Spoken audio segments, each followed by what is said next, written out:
কুষ্টিয়া বার্তায় আপনাদের স্বাগতম। আমরা দেখব দেশের সংবাদ এবং বিশ্বের আলোচিত সব খবর।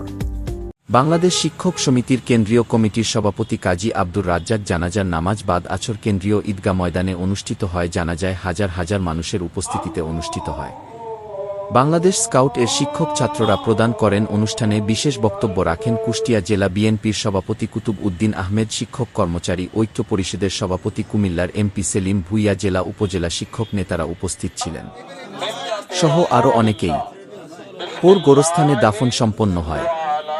কুষ্টিয়ার দৌলতপুর উপজেলার তারাগুনিয়া গ্রামের বাসিন্দা ও সাবেক স্কুল শিক্ষক মনিরুল ইসলাম ফেলে দেওয়া পোড়া মোবিল থেকে ডিজেলের বিকল্প জ্বালানি তৈরি করে স্থানীয়ভাবে ব্যাপক সাড়া ফেলেছেন।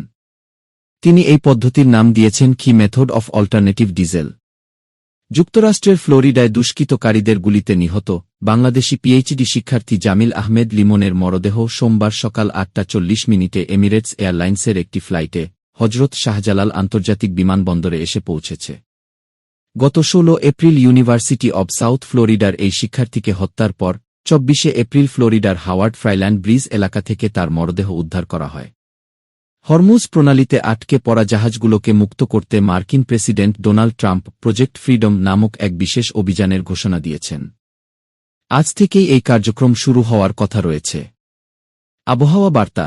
ঢাকা, কুষ্টিয়াসহ দেশের অন্তত 8টি অঞ্চলে আজ কালবৈশাখী ঝড়ের পূর্বাভাস দিয়েছে আবহাওয়া অধিদপ্তর।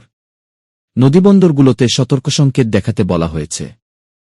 ফারাক্কার বিরূপ প্রভাবে পদ্মা গড়ায় হু হু করে বাড়ছে পানি, প্লাবিত হচ্ছে কুষ্টিয়ার ফসলি জমি। এই ছিল আজকের সর্বশেষ খবর। পরবর্তী সংবাদের জন্য কুষ্টিয়া বার্তা নিউজের সাথে যুক্ত থাকুন।